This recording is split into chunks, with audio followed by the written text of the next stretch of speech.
We are live. Welcome to this week's edition of the Check-In with the Doctor. We have a special treat this week because we get a 2-for-1 special. I am delighted to welcome Enrique Barreto and David Siles, the hosts of the SalesBurrito podcast. Gentlemen, welcome. How are you? Doing great, man. Thanks for having us. Man, it's such a pleasure.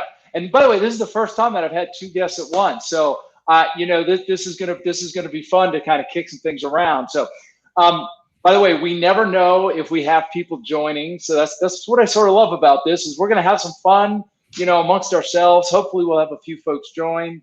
If you do, I'll invite you to say hello. But to start with, guys, in the unlikely event anyone in my network or community does not actually know who you are, do you mind taking a minute and just introducing yourselves?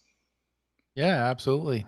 This is Dave Siles. I'm not on the podcast. My day job, I'm the global CTO for Rubric, which is a data protection, data management software company. And, my passion with Enrique, we started about 2 years ago, started SalesBurrito. And SalesBurrito is really our way of giving back to the sales engineering community, which is something that we've done as a professional career for the last 20, 25 years. And we recognize that there's a lack of ways to really help the sales engineer strive in their career. So we wanted to create a podcast for the SC by the SC and be able to share some tips and tricks and insights. We bring in special guests, people like yourself, Chris, and we have a great time. It's a show that we've really received a lot of accolades for, which we're pretty proud of. And, not that we do this for the accolades, we do it for the knowledge sharing and our passion for the sales engineering community. But it's something that we've really enjoyed, and we've recently even forked it off. We get hungry when you talk about SalesBurrito, and I'll let Enrique share why we call it SalesBurrito, but we've even forked the show off into another podcast as well. So, our little piece of the social media empire is kind of growing in that aspect. That's awesome. And by the way, it is a great podcast. I've listened to quite a few of the sessions and they're fantastic. So I'll make a shameless plug for you guys as well. It's a great program. So Enrique, he set you up perfectly, sir. Well, so I am Enrique Barreto. My day job is really Global VP of Sales Engineering at Good Data. Prior to that, I was at Rubric. I ran director of SCs for Rubric as well as enablement as well. And, I've had some history with Dave, as Dave mentioned, where we have a similar feeling on helping the community, helping SCs, becoming better than they might think that they are, whether you're a new at that field or whether you are an experienced sales engineer. And it's interesting because we get a lot of accolades on the name SalesBurrito. Like, we get a lot of, well, how do you guys came up with that name and where did that came from? And and it was quite easy, honestly. It was, if you look at a burrito, well, mind you, I am 300 pounds, so I love to eat. We'll start with that.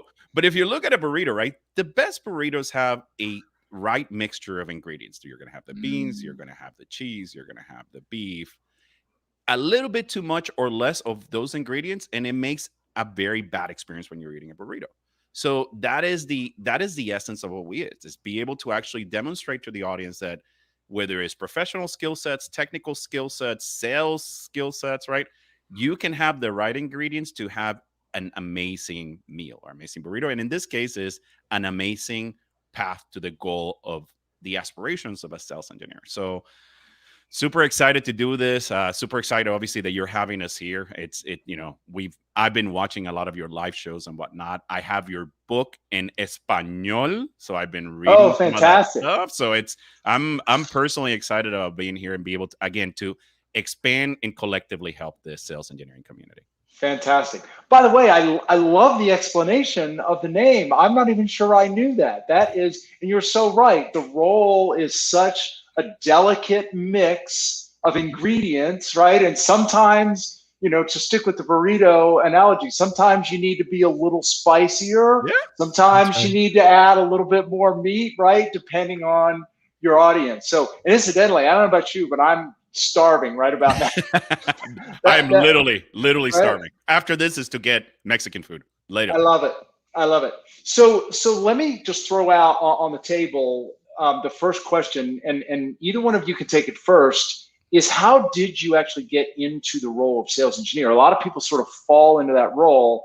Now, Dave, a moment ago before we went live, you were sharing with me some really interesting things about your background that I didn't know. So I don't want to put you on the spot, but I'd love to hear how you navigated your way into this profession. Sure. And I took the most unconventional path probably possible. The very first job I ever had professionally in the technology industry was a company I started. Right. So when I was in high school still, I had a bulletin board system. Anybody remembers bulletin board systems? I'm going to date myself now. But the internet wave was kind of happening. AOL was becoming all the rage. I happened to live in a small town in northern Ohio that just did not have local dial-in service. So being a young entrepreneur I pivoted and said, I'm going to take the bulletin board system, convert it into a traditional ISP, and start dial-up services. So I launched a dial-up ISP, all based on a business plan I wrote for junior achievement, and had a judge that came up to me after that competition and said, it's a great idea. When are you going to start it? I'm like, well, as soon as I get the money. I was joking with him at the time. The gentleman he'd actually been very successful. He sold his original company to Microsoft and kind of became my benefactor and helped me launch the company. And so out of a garage, brought in 50 pairs of copper and started dial-up service. But you learn a lot, starting a company. And obviously at the age of 18, when I was doing this, it was baptism by fire for a lot of things. But you have to learn that, you're not only the janitor and keeping the lights on, but you're also the seller. And so I really got hooked on sales early on, right? Going out, winning that customer and bringing them forward. So kind of predestined me for getting into the sales engineering role. Also gave me the startup bug. I've started 3 companies now, and some of those I've sold, some of those I've left and exited out of. And so from that perspective, I've always kind of been on that side of the equation. I did start building kind of traditional sales engineering teams after my stint in government, right? So I worked in public sector. I was a CIO for Kane County, Illinois, which is outside of Chicago. And outside of that, I really got back into technology and joined a small group of engineers that were starting up a data protection company. And as part of that, I had to build kind of a sales engineering team that ended up becoming a global team. So I learned a lot, kind of just what it takes to take and grow a team, manage, mentor a team, and bring a team along. And then after that engagement, I started my own company with some other partners. And I had the chance a few years into that engagement to meet a gentleman that's on the screen with me, Enrique. And Enrique came in, was one of our very first SEs, and he quickly became not only one of our greatest employees, but became a personal friend. And I've had the chance to kind of mentor Enrique and watch him grow in his career. And now he's passing it on to the next generation. So I love the whole thing that, if you're passionate about something, you shouldn't keep it to yourself. You can pay it forward. And, that's one of the reasons why we do the podcast, but it's something we've always done, with the people that work for me. I like to count that a lot of people are on my extended network. Some probably on LinkedIn and watching today, have been that way, and I watched them grow in their careers. So it's just kind of that reward for, the success I've had, but also being able to see the success of other people who've leapfrogged me and moved on in their careers and are doing some amazing things. So, but that's kind of how I got to where I'm at in the very quick nutshell version of it. Man, that's such a fantastic story. And you were, man, when I was 18, I think I was just out, running cars and shooting basketball. So that's pretty impressive. And you mentioned the relationship that you've built with Enrique. And I have to say that's one of the most satisfying things for me in my career, whether it's clients that I've worked for, people that I've hired and seen them elevate. So Enrique, you've had the opportunity, obviously, to work for Dave, now with Dave. When you first went to work with Dave, was that your first sales engineer role, or did you enter the sales engineer role, earlier, and that was sort of mid-career for you? So great question. I would, so originally I was born in Puerto Rico, and by the time I was 18, I thought that I knew everything in my life. And I said, Mom and Dad, I'm leaving. I'm coming to the United States. I'm leaving my, I come from a very, very humble town in Puerto Rico called Guayaquil. It's a single street town, very small town. And I've been very blessed that my parents were able to give me a lot of early things in life, computers, different things. But at 18, I said I'm leaving, and I came to study in the United States. And throughout my career, or throughout the process of going to school and getting different odd jobs and whatnot, I became an IT manager for a large retail organization. And when I became an IT manager, I had my fingerprints on a lot of different technologies, e-commerce and SQL servers and load balancers and backups and all the and across 13 data centers throughout the globe. And one of my early mentors around 2000, and I would say it's 2008. One of my early mentors said, why don't you become a sales rep? And I'm like, no, man, I can't do sales. I don't know how to sell. I don't know what you're doing.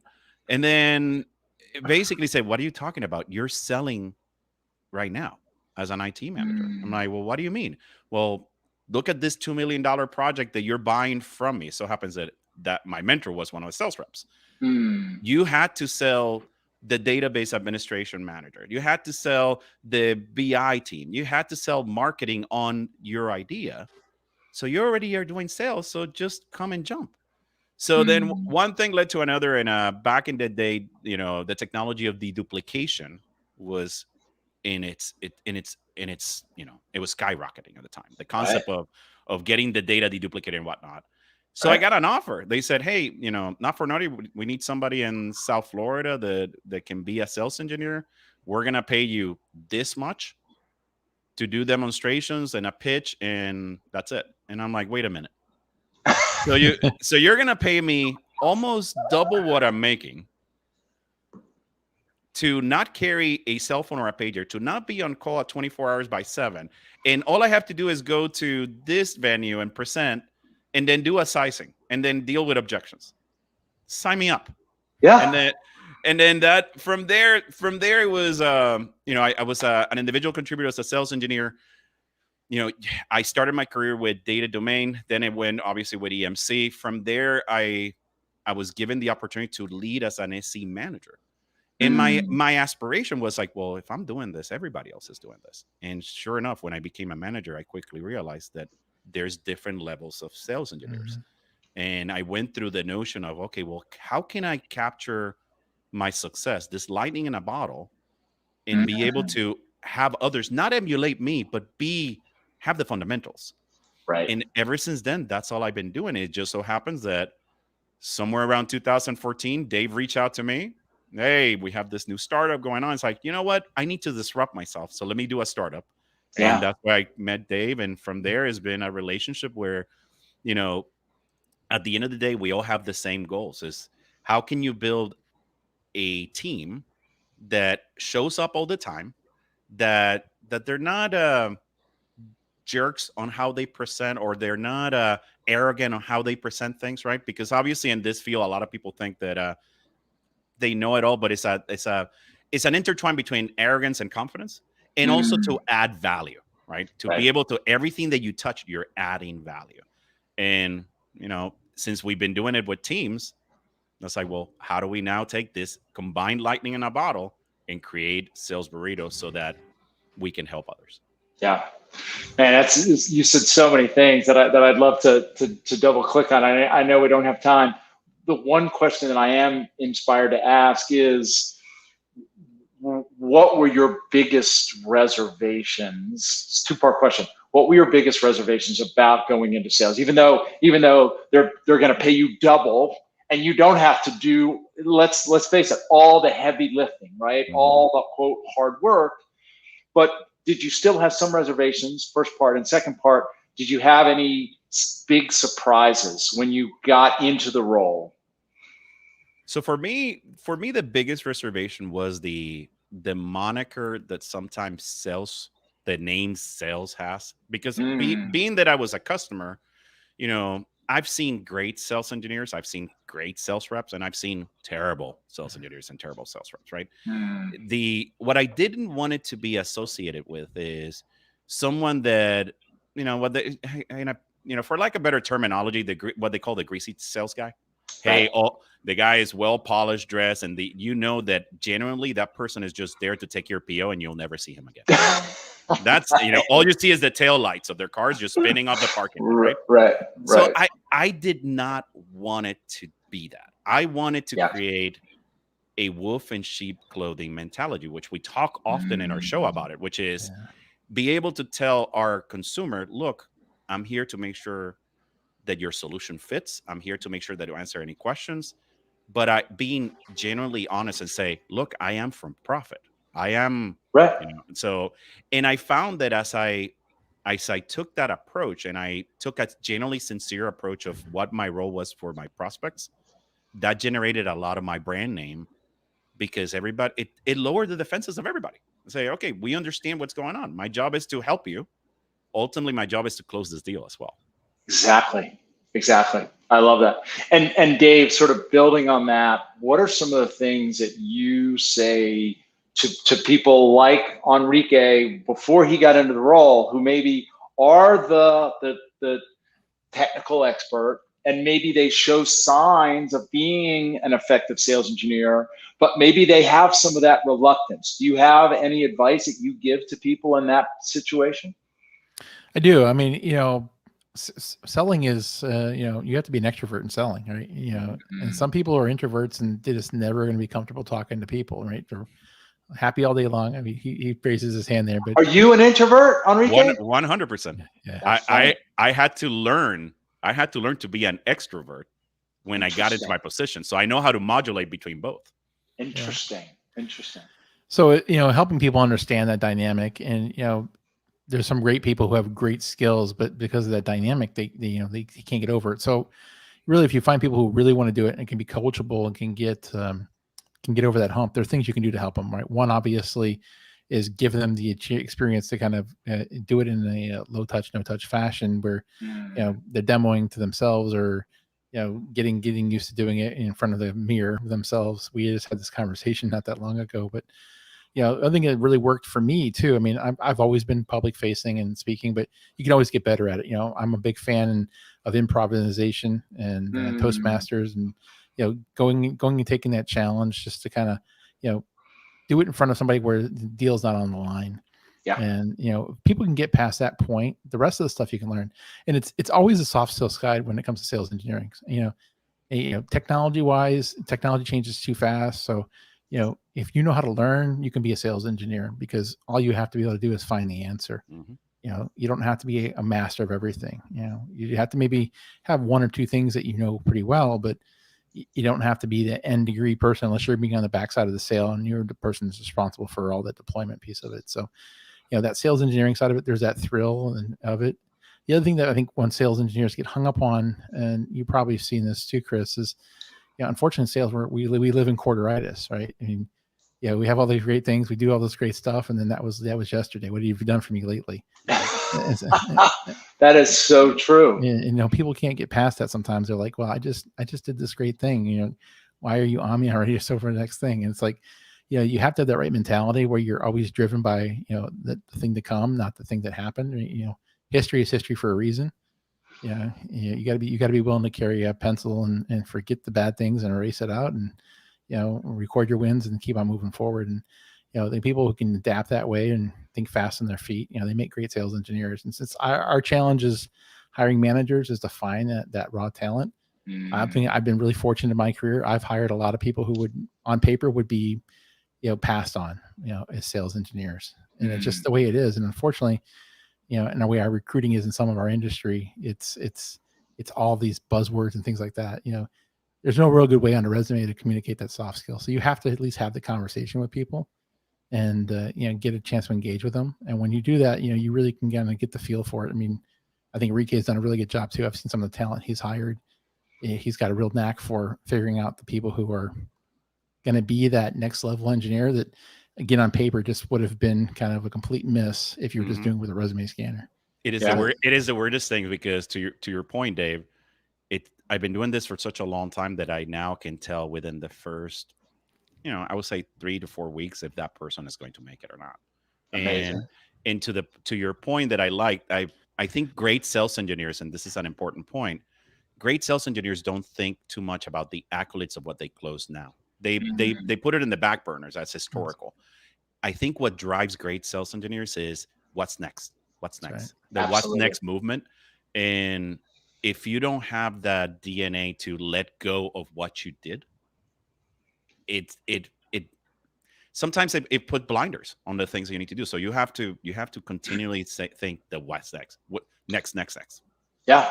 Well, and I love the word picture, if I can use that term. I love the word picture that Dave just gave us, was carry a pencil with you, right? Mm-hmm. You need to be able to, erase the mistakes, from your mind, right? Mm-hmm. I love that. I tell my kids all the time, be vinyl, not Velcro, right? Like you got to let stuff roll off you, because if stuff sticks to you, you know what I mean? It's worse than the issue, than the problem itself, right?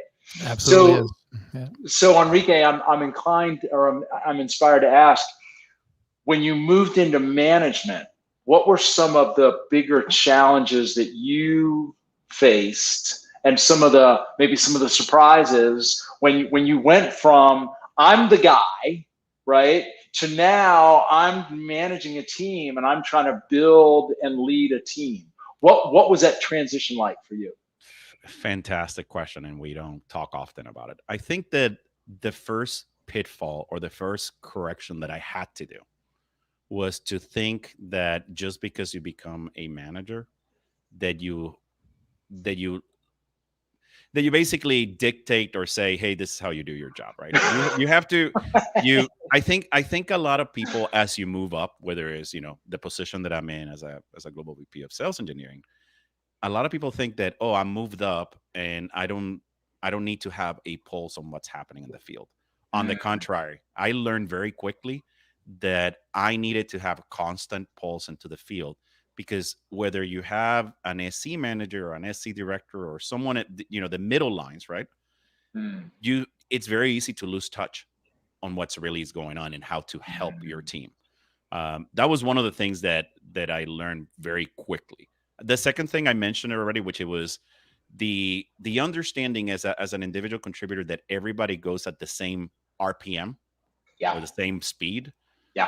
When I became an SE manager, I quickly saw my laggers, or I saw the people that were truly the rock stars, and it was it developed that profile for me to ensure that I can get people to move a little bit more or push a little bit harder. So that's why I enjoy a lot the concept of audible ready, because it came really from the field. It came from me, as I enable and train sales engineers or inspect what is expected of them, right? That I created sessions to say, okay, show me your demo. And it was audible ready. It was something that it was, not necessarily planned, but creating that culture of knowing that your leaders are going to expect excellence.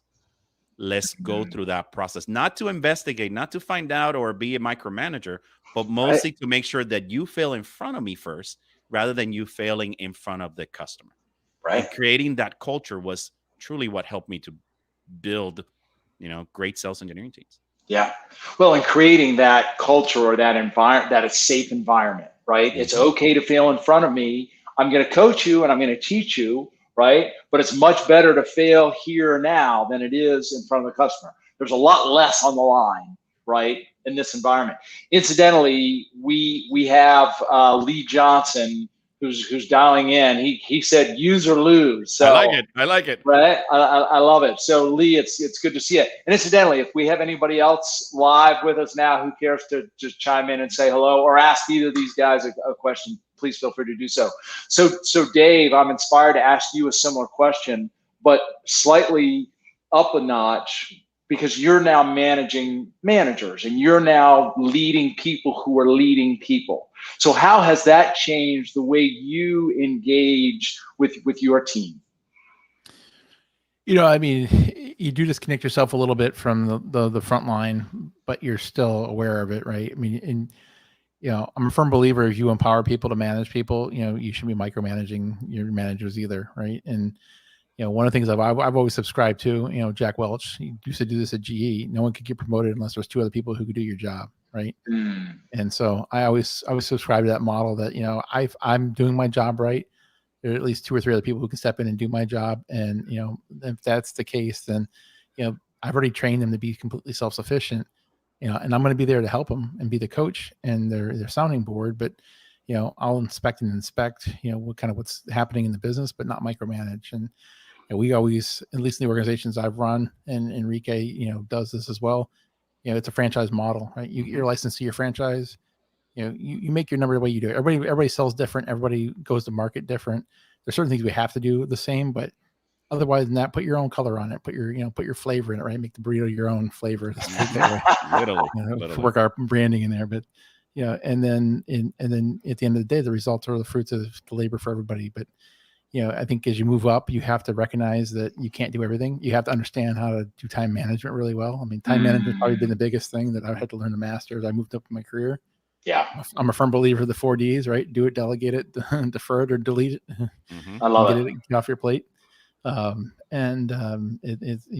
just that's the thing you got to do, because you're solving bigger problems, right? I mean, but at the end of the day, when stuff hits my desk, it's make a decision too. You got to, if you're in that level, you got to be able to get past the analysis paralysis and keep the business moving forward. That's what I'm the bulldozer. I'm gonna break down the walls and get rid of the barriers that are stopping the business from moving forward. Otherwise, let the team that I already hired and empowered to go be flywheel. Do it. Yeah. Yeah. Well, and make the decisions, and also at times make the decisions that may not be popular, right? Or may not popular everyone, right? I mean, that's part of the challenge of that role, right? It is. I mean, we went through the pandemic. I mean, I've actually, unfortunately, been in an economy, 2008 when we had the big downturn as well. I mean, I had to let my friend on the screen go. So, it's like, you have hard conversations, and that comes with the title, comes with the job and responsibility, but it doesn't make it any easier. But it's, you're absolutely right. You have to be able to deal with that piece of it as well. Yeah. Difficult conversations. Incidentally, do you guys know Ramsey Marjabah? He has the We the Sales Engineers podcast. So we have another podcaster on us as well. It's good to see you. Hey, Ramsey, nice to see you. Enrique, a moment ago, you were saying, you've seen good sales engineers and good account reps, bad sales engineers, bad sales reps. We talked a little bit about what a bad sales or sales rep, sort of that, used car sales person, I think it's the right way to say it these days. What do you see as some of the biggest sort of challenges for those sales engineers that aren't as effective as they could be or should be? I think that so one of the things that I promote a lot in my businesses, as I've been doing this for some time, is making sure that sales reps understand the true relationship of a sales engineer on a team, right? I think in the past, call it. I think sometimes the line blurs between a solutions consultant or a technical consultant, and the technical consultant to the sales engineer. And the way that I do it is very simple. I basically show in my screen, say, hey, this is the sales rep. This is the sales engineer, how it's typically seen. I say, hey, you do whatever I tell you to do. But the reality is that the sales engineer is here. They're in the same. The sales rep will always be the quarterback. He always will be able to run and execute the plan. However, what I tell everybody in all the organizations that I've worked is the sales engineer has the right to be audible and be able to tell you before you throw that play, there's a blitz coming in. Sorry for the football reference, American football reference. There's a blitz coming in. Just give me the ball. Let's go this route. Yep. And obviously, you want the quarterback or the sales rep in this case to say, yeah, absolutely, take it. Right. Yep. So when you take that concept in of ensuring that everybody's marching for the same thing, a proper solution and getting the deal closed. Now you have a true team and a true great sales engineer, because he's now thinking quota. He's now thinking deals that are going in. He's now becoming a devil's advocate of the deals within the sales rep to be able to tell him, I don't really think that this thing is coming, because as you know, Chris, in this position, there's a lot of happy ears, right? Oh yeah, this is coming. And then if we're not doing proper qualification as an SC, then shame on us. We'll become then the punching bag. So that's one of the foundations that I see that if there's an audience out there that is obviously audience listening to the show, and if you're in a position where you feel that you're just getting a lot of stuff and not speaking on your business, stand up. If you're carrying quota, it is your job to stand up and be able to be a devil's advocate and question, have that structure paranoia to question if the deal is going to come in or not. So there's two things that you just said that are so powerful that I want to just double down on. First, you said the proper solution and closing the deal, right? That's that balance, right? It's not just about closing the deal regardless of whether or not it's a good fit, right? It's is this the right solution, and is it in the best interest of the customer, right? And yes, of course, we want to close the deal, right?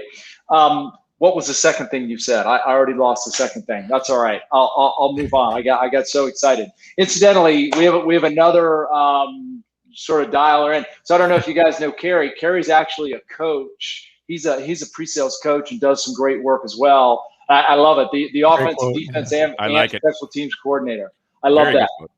So Dave, I'm going to ask you a similar question to Enrique. What are some of the bigger mistakes that you see newer sales engineer managers make when they make that transition into from an SE individual contributor to the SE manager? Letting go of the reins, right? You have to remember that you're now, the coach instead of the player coach. Obviously, sometimes you're there to pick up the slack when the player moves down on the field. Keep the analogies going here, but that's hard for that first line manager sometimes to let go. If they still want to be kind of the smartest person in the room and still would kind of answer all the questions, and unfortunately, if they have a newer SE, especially if they works for them, then they always will defer to kind of the manager, so they never get a chance to kind of shine in front of their leadership. So helping them understand that it's, even though you're really good at this is why we promoted you, and you have the ability to pass this knowledge on, you got to take that step back, right? You got to be you're also now going to be the title in the room, so you're also taking additional responsibility to be kind of the executive sponsor. Sometimes that new responsibility is new to a lot of that first line, and they're also becoming the escalation point a lot of times for customer satisfaction, those kind of issues. And some people are really good at selling, but crisis management not so much. So making sure you help them kind of learn how to deal with that side of the business as well. And then they obviously become part of the reporting chain upstream for the numbers that are going to get rolled up. I mean, everybody thinks that it all rolls downhill. It doesn't. It rolls uphill, and so they have to understand that the quality control starts with them. And honestly, the people who are that first line are really your closest and best record of truth as to whether things are happening or not in your business. Because by the time it makes it the ivory tower, so to speak, right, it's just numbers on the page. There's no ground truth radar behind that. And that front line, you have to really get them to understand that they're such a critical piece of the business, even though they're still maybe that first line manager. So it's kind of things we try to go through. We obviously we strive, at least the companies I work for, to go identify those high potential people and put them in a management track and give them some of that soft skill training and management level training before they take on that role. We say, hey, look, we think you're going to be good at this. We want to make sure you don't succeed. We want you to succeed when we move you into this role. So, here's 6 months how we're going to take you through this process, and you're going to get a mentor, and we're going to shepherd you through the process. We're going to give you a chance to kind of drive, run, co-pilot, so to speak. So they're not just coming in, cold, because when you just drop people in cold, although it does happen, really high velocity companies that just have to get so many people hired in. It just happens. And you pay for that. You pay for that at some point. There's always a reset period that happens. It's just over and over and over. Well, and to add real quick, I think one thing that you say, Dave, is super important, which is sometimes when you're, when you do the progression from an SC to even the position that I'm in right now as a VP, because you've done this a lot of time, a lot of people do gravitas on the skill sets or the energy that I may bring on a call, right? Oh, we need Enrique on this call. And ultimately, I spend a lot of my time saying, I am not the star of the show. The star of the show is you. You're the CEO of the patch. My goal, if I don't mind being a designated player, I don't mind being a designated batter, but ultimately, my goal is to make sure that you're doing this, that you become that star of the show, because ultimately, I'm in the sidelines. Yeah. Well, and as Dave was speaking, the other thought that I had, and I've heard this from a lot of managers when they first move into the role, that it's very difficult for them to be managing the people that they were peers with the day before or the week before. Did you experience that, Enrique? 100%. It not only I experienced that, but I had to let go of SEs that were personal colleagues and friends because of right, quite frankly, stupidity, right? So I had to deal with that kind of stuff where you create this band of brothers or bonding, and all of a sudden you're elevated and you have to not create a separation, right? But at the same time ensure that everybody knows what is expected of them. Yeah. And to understand that what's expected is going to be measured not in the way of micromanagement, because actions speak louder than words. It's on the performance. If you're in a call and I'm just there as an executive sponsor, and I know that I have an upcoming new SC that is a hypo or a high potential individual, that person organically is going to do what is expected if with proper enablement and training. And sure enough, the rewards of that is career enhancement, career, up on a career. It could be, sometimes at the time of a promotion or a time of giving equity on a startup, maybe is that, right? So organically it happens, but it's important that everybody is doing what is expected, that they know what is expected of them. Yeah. And incidentally, that reminds me of the second point that I wanted to draw attention to earlier when you said it's your job, right? If you feel a little bit uncomfortable being a little bit assertive as a sales engineer, because maybe you feel like you're not being given a voice, right? Being given a vote, you can't just sit back. It's actually your job, particularly if it means the difference between wins and losses, particularly if it means the difference between doing the right thing for the customer and maybe not, right? In fact, I don't know if you guys have ever heard this. A VP leader with one of the large data companies said, I call it the 51-49 rule. My sales counterpart has 51% of the vote, but I have 49%, right? They get the last vote, right? They have the one extra share, but I have an equal seat at the table, right? So that was the one thing that I wanted to jump on. So I want to just shift us slightly. Dave, you actually used this term earlier when you said something about being passionate. And I know when you and I, when we first met, I was about to ask you guys, tell me what you're most passionate about. But then I said, let's just stop right there. I'm going to ask you live. So Dave, I'm going to, at this point in your career, what are some of the things that you're most passionate about in your professional life?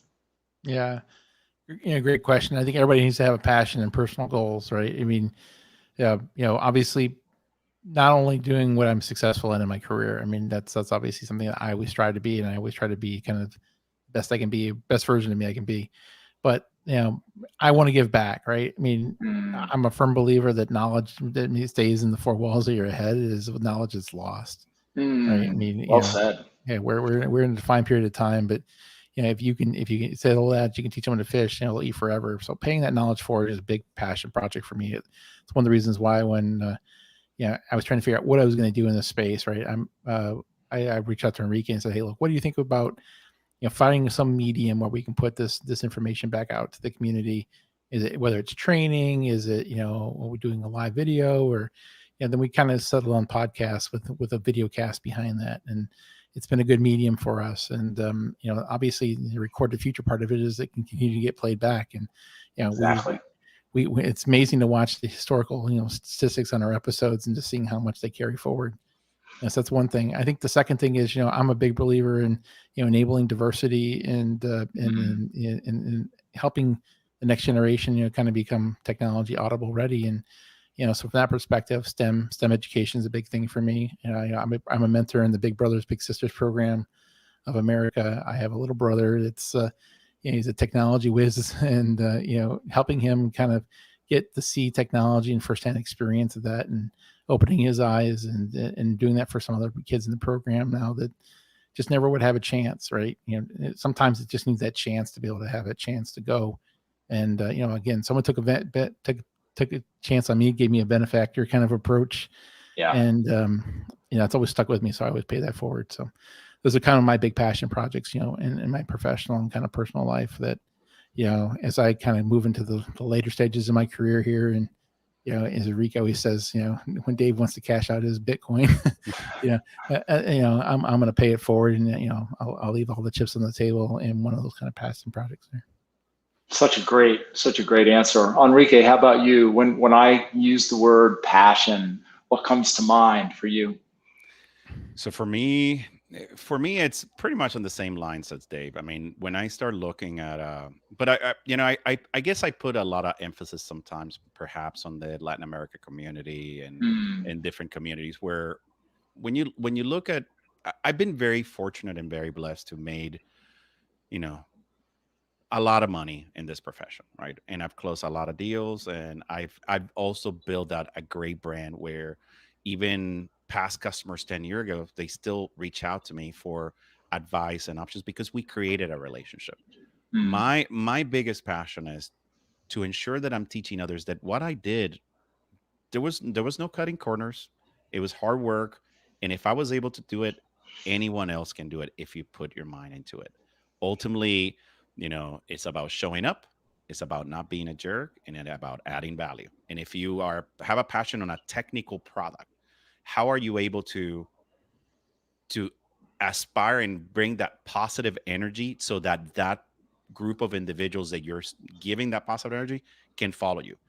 And again, if I'm coming from such a small place, there was nothing specific about me other than the fact that I had to learn the hard way. Fail quickly, get up quickly, go, onward and forward. So it's about being able to know that I can help others get to even greater than I got.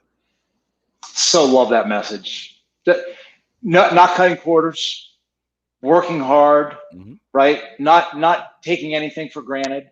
I mean, it's just such a powerful message. How important do you think passion is in the role of the sales engineer? How important is that? And Enrique, we'll stick with you for a minute. How important is that, do you think, in our ability to succeed?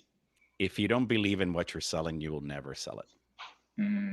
That's to me, it's as simple as that. I have to believe and see the problem that I'm fixing. I have to go beyond, not necessarily, yes, I have to understand the marketing part of it and the messaging part of it, but I have to truly see that the product is changing people's lives. And it's seen by repetition. It's seen by as many calls as you see, you get to see it. But ultimately, I mean, if you look at where I started in my career, right, when I go back to data domain, yes, I knew backups, I knew data protection, but I wasn't really a expert about it. It was because of those years of having to learn my competition, having to learn how products work, that created the accolade of a data protection expert, right? And of course, when you start doing everything for such a long time, you build a passion, and how things truly are versus, from the difference between the marketing message and the reality, right? You learn how to call, you learn how to call the baby ugly without calling it ugly. And what I mean, the reference to the baby is that environment that you're trying to change. Because ultimately you don't want to hurt people's feeling on what they've done. Is, hey, whatever it worked at that time. This is the new thing. So to me, that's what's important, is that it allows me to love what I do. It builds the positive energy, and it allows me to speak with confidence that my product is going to make the solution that the customer needs. So love that. And it's so funny. You mentioned being the expert. When I first got into the sales engineer role, I was an expert in enterprise architecture. And when I was going, and there's the Zachman framework and the TOGAF framework, and when I went through the interview process, I said, the only, if there's any sort of hole in my resume, I just don't know DODAF particularly well. And DODAF was the DoD architecture framework. So when I was hired, what team did they assign me to? The DoD team. And I was literally my first demo was in front of some 5-star, general or something in his architecture team. Right. And but by the way, I became the DODAF architect, expert, and spoke at DODAF conferences for the next, 5 years or something. So it's funny that you mentioned that. Dave, I'll ask you the same question. How important, from your vantage point, is passion in either the role of the sales engineer or the sales engineer leader? I think passion boils down into, I don't care what your job is. If you're a sales engineer, if you're, you're a line cook, if you're an airline pilot. I mean, if you don't have passion for what you do, you're probably in the wrong profession, right? And, yeah. And I always tell people, I've told engineers that have worked for me, I'm like, I can tell you're not happy here. Like, there's no reason I should keep you here and try to fix this. If you're not happy, go find what makes you happy, right? Whatever that passion is for you. And the people who have passion, who are enjoying what they're doing, or love the thrill of the sale, and are managing people and love the thrill of watching people succeed, it's not work for them, right? It's so right. It's something they truly love to do. And so I've always taken that, and Enrique knows, I've told him numerous times, hey, like if you're never not having fun anymore, change your latitude or longitude, man, because it's life's too short not to be having fun. And so I take the same mentality. I mean, there's things that have come across my plate that, people say, why didn't you take that? And I was like, because I wasn't passionate about it. Yeah. Or, I couldn't get up every day, put 16-hour days in and say, hey, look, I did that 16-hour day because, I wanted to. It's not because I had to, right? And wanting to versus having to are two different things. And I realize some people have to do things, but I'm a firm believer. You get into something you love, you'll want to do it, and then it's not work. You're having great fun with great people, and the rewards just kind of come with that as a byproduct. Such great words, and I know that resonates with me so well, because now doing what I'm doing, it doesn't feel like work. I mean, look, there's long, hard days, right? But it's my passion. I'm reminded, Dave, as you spoke, I don't know if you're familiar with Daniel Pink's book Drive, and he talks about the intrinsic drivers. And there's three things. And every time I think of this, I think of our role as a sales engineer. The three things are autonomy, mastery, and purpose. Absolutely. Right? And what a great definition of the sales engineer role, right? Where we have a great deal, actually, Ramsey and I disagree on this point. I actually think we have a great deal of autonomy in different regards, right? And we are looked to be masters in our profession and experts in our field. And to your point, Enrique, if we believe in the purpose of our solution, the purpose of what we're offering our customers, then to me, it's the perfect trifecta. So, guys, we're nearing the end of our hour. I want to ask each of you one quick question. Enrique, we'll start with you first. If you've done the podcast for 2 years now, is there a favorite episode that you have? And if so, which one? Oh my gosh.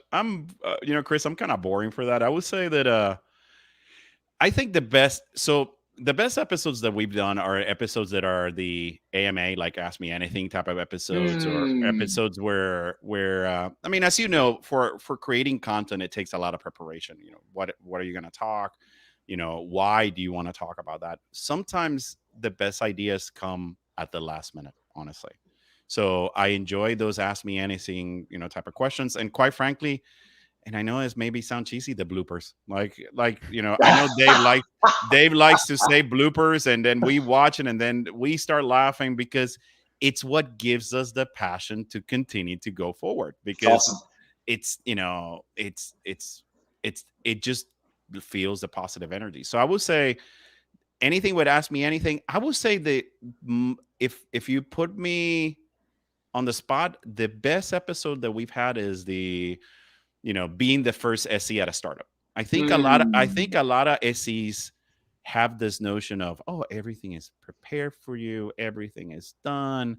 And when people start saying that you have to work multiple hats, it becomes that epiphany of, oh, this is a startup, right?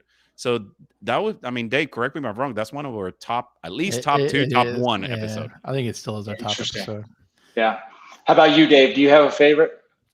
Honestly, it's that one, because I mean, obviously, being a startup, kind of junkie. I won't even say enthusiast. I'll say junkie, because I have a passion for early companies, and taking an idea from just an idea on a piece of paper on the back of a napkin and growing it into a successful company, and watching you take something that started with a small group of people to be hundreds and thousands of people that are working for you. So that's a passion I just absolutely in love. But it's the one I think that obviously, I think it wrote itself. There was no script for that one. We didn't even flowchart it. We just we were like, as Ricky was saying, we were just kind of off the cuff. I'm like, dude, I said, we just have to talk about, because people always ask us, hey, look, should I go join a startup? Should I do this? Should I take the risk? Should I do that? I'm like, yeah.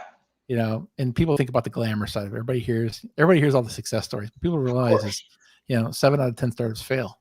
Right. I mean, failure is almost a predetermined outcome. And so it's like, you have to understand that kind of going in. Obviously, no one plans for failure, but that's where the numbers shake out. And so from that perspective, helping people really get the real understanding of what happens, that was a good one. But I think because of that, we were so transparent in that episode that, that's been one of our best played back ones, and we get the most comments on it, and it's through social media and outreach. So I haven't seen that episode, so I'm going to have to dial that one off. That one sounds great. And it's from the first season. I think it was called "We Started the Fire." I love it. Well, and what I hear you saying too is it was very, again, extemporaneous, and to me, those are the most authentic. Frankly, that's what I love about these LinkedIn Live sessions, is that there's no recording, there's no, we just get on and let's just have our conversations, do our thing. Yep. Incidentally, Carrie mentioned, I remember setting up a one-day rented furniture to prep the office for the first prospect office visit. Mad scramble till 2 a.m. I love that. Well, and Enrique kind of said this, whatever it takes, right? Sometimes whatever it takes, right? So guys, we are the landing gear is out, the runway is in sight. We're going to land this plane here in just a minute. We're 3 minutes before the hour. Dave, I know you have an extra minute. Enrique, do you have a hard stop? I have hard stop at top of the hour. Okay, hard stop. Okay, so lightning round. Enrique, we'll start with you. Demo that you've ever given that failed miserably. Let's see. I did a demo one time where basically I was relying upon Wi-Fi, and stupid me is like, hey, Mr. Customer, can you give me your Wi-Fi guest password? It's like, we don't have that. So then I had to use a hotspot. Then the hotspot did not work because I was in a bunker. And then after that, I had to use a recorded demo on my laptop, and that did not work because of an update with Mac OS. So I ended up doing a demo on a whiteboard, which it worked flawlessly because I ended up closing the deal. So that's where I see that, mostly the demo issues that I've had are, how do I connect to my demo? Technical stuff. Technical stuff. By the way, and so many times when I ask that, the answer I get is something similar, where I had this horrible experience, but I had to improvise, and it turned out to be one of the best deals of the year. Yeah. All right, we're going to turn the tables. Dave, best demo you've seen as a recipient, best demo that you've has been delivered to you recently, or that you can think of that comes to mind. I'm gonna go back a little bit in time because it wasn't recent, but I had a gentleman come in, and he was I thought he was gonna be the account executive, right? Coming in, account executive was sick, and I didn't know it. This kid came in, sat down in my office, really was kind of like 4 weeks into the job, and said, pretty transparent with me, and said, hey, look, my account executive's not here. He goes, I honestly, I wasn't prepared to do the demo. He said he was bringing the projector and all this kind of stuff. Still back in the day where you had to lug a projector. Of course, I used to lug it around all the time. Yeah. So I'm like, all right. I'm like, well, just tell me your value prop. And so he's like, do you have a piece of paper? And so I had this, we were having to do it in the cafeteria. I was at the government center at the time. It's like, we still had paper placemats. He took this paper placemat and actually kind of drew out this entire thing, drew out the entire reference architecture, turned it around and handed it to me and says, he goes, this is what I'm thinking for you. He says, no, how do you do it today? So he drew a line down the center of this piece of paper, had me draw out how we do it at the thing. He says, okay. He said, now, if I were just to take my piece of paper, tear it in half, because I think it was transparent because we just layer it on top of this, right? He actually got me to sell myself, right? Got me to take my reference architecture, show me what was broken with it, say, here's how we can solution set it. Because and then he says, why don't you keep that? Because that's now our solution. Because we'll come back next week with my account executive and we'll work on the numbers because I have no idea how to price it. That is awesome. Audible ready. I mean, the finest thing. I mean, I ended up hiring that gentleman, by the way. I was going to say that sounds like that sounds like a candidate for hire for sure. I did. A couple of years later, he ended up working for me at another company I was at. That is a great story. I love it. And say George Soto. I don't know if you guys know George. He's with Reprise. He lives down near. He's in somewhere down in Florida near you guys. All right, gentlemen. I know Enrique, you've got to go. We've been just about an hour. Anybody who's been with us, thank you so much. Yeah, thank you, guys. Thank you so much. You are just a fantastic couple of guys. I can't wait to see more of your podcast. And thank you much for being my guest. Thank you, Chris. Thanks for having us. Thank you, Chris. Thank you for having us. Truly, it's been a pleasure. Take care, all. Bye-bye.